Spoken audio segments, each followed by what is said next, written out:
So guys, we are here in another chateau around the province of Lorraine. It's not that big though. Gombervaux Castle is a 14th century castle located near Vaucouleurs in the Meuse, in the Grand Est region, of which only the facade remains. Scientifically speaking, the castle is a fortified house, but the word castle has imposed itself on everyday and cartographic language. It is surrounded by a moat filled with water, fed by 3 springs, regulated by a valve, and the overflow flows into the so-called Gombervaux ditch. According to legend, the first castle was the work of the Quatre Fils Aymon, then a hunting lodge of Charlemagne. The current castle's history started in 1338, when Geoffroy de Nancy received the stronghold of Gombervaux for being a faithful knight. He built the castle which stands then at the border post with Lorraine, a vassal of the Holy Roman Empire. It was given to him by Philip VI de Valois, along with other advantages such as money, titles, king advisors, bailiff of Chaumont, and captain. But de Nancy abused his powers by engaging in exactions and a tyrant in this domain. He was condemned by the parliament and arrested, while his property was confiscated. When Charles V took over the kingdom, de Nancy pleaded his cause and obtained a pardon.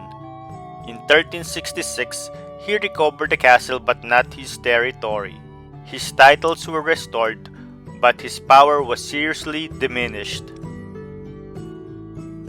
The following year, King Charles V and the Duke of Lorraine signed the Treaty of Vaucouleurs at the castle. The treaty aims to strengthen security on the eastern borders to better devote the king to the war against England. Also, the king wants to prevent the private wars in which the feudal lords engage and which destabilize the region. On this occasion, a lavish banquet is said to have taken place at the Château de Gombervaux.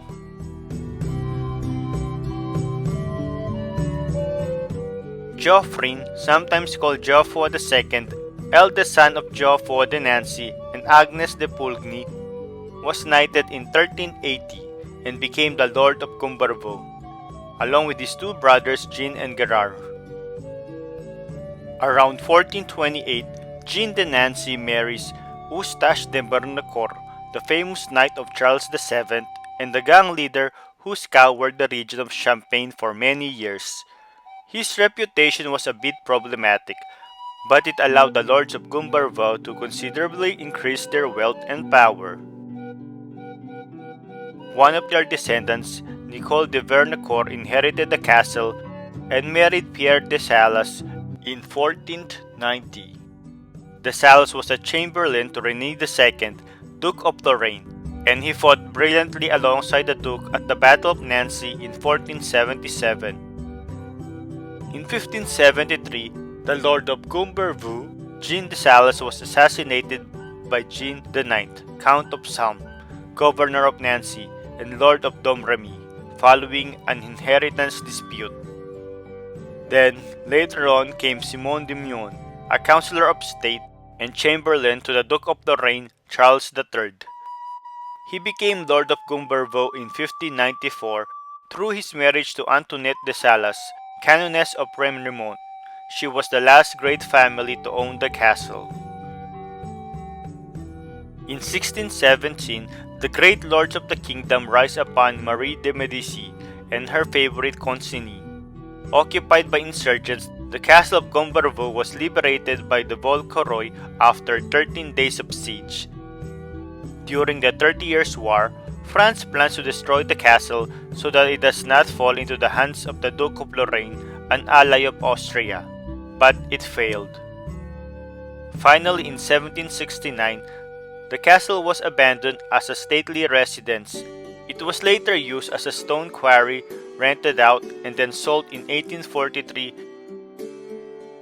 to landowners, the Ploche-Guillon family.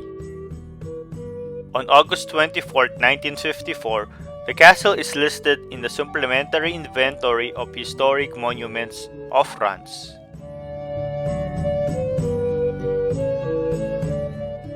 As for the Chateau de Gombervaux, it is quadrilateral, reinforced at each corner by a round tower dominated by an imposing dungeon porch that features a point-to-point arch.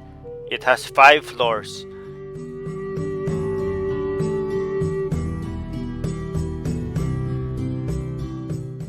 In the courtyard are 2 asymmetrical dwellings with windows and chimneys.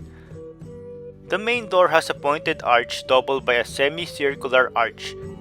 Above the entrance are 3 coats of arms of the family lords who owned the castle. On the second level, a beautiful fireplace framed by 2 windows with cushions occupies the north wall. On the third level, a fireplace similarly located embellishes the space lit by a window with a cushion, also a barrel vault on the south wall.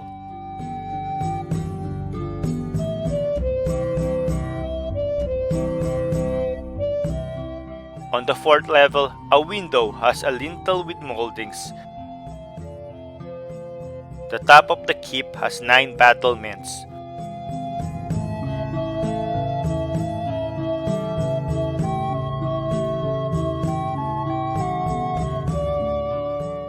The ground floor of the southeast tower has a beautiful domed vault, and the wall is pierced by 3 arrow slits. The castle is built in 2 materials, one yellow and one stone of Stephans. More resistance to water and erosion, and the other a much softer white limestone. The castle underwent some modifications, and more later the obstruction of the entrance to the porch tower was probably transformed into a chapel. Then came its rehabilitation. As you can see from the construction, not a lot to see. The Gombervaux Association was created on January 11, 1989 by Laurent Baudu, his father Claude Baudu, and their cousins Annie and Michael Barrière, assisted by a few people. Its creation saved the castle, which was then completely abandoned. Its moat no longer existed, and vegetation invaded the structure. Parts of the castle was used as a stone quarry by the inhabitants of the neighboring villages. The association's essential goals are to safeguard, rehabilitate, study and animate the castle and the site of Gombervaux. Finally, after countless hours of hard work, the castle of Gombervaux was reborn from its ruins. Many elements have been restored. The association funds the place by organizing cultural and tourist activities, attracting a large public anxious to better know this regional heritage.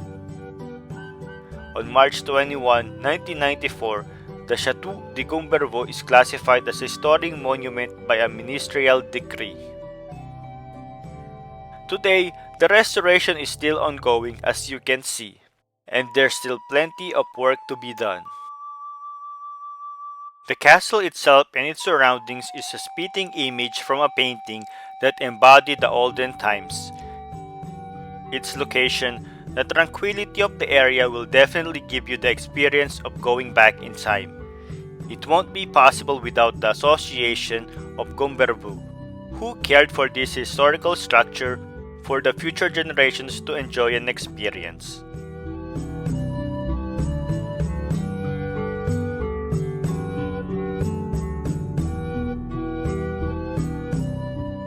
So guys, we are going to our next destination.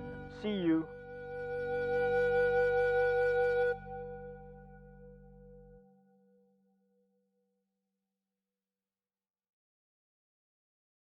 So guys, if you like our videos, please subscribe to our channel and feel free to comment. Hit the bell, hit the bell, hit the bell, hit the bell, come on guys, hit the bell! For notifications. And don't forget to share! And like!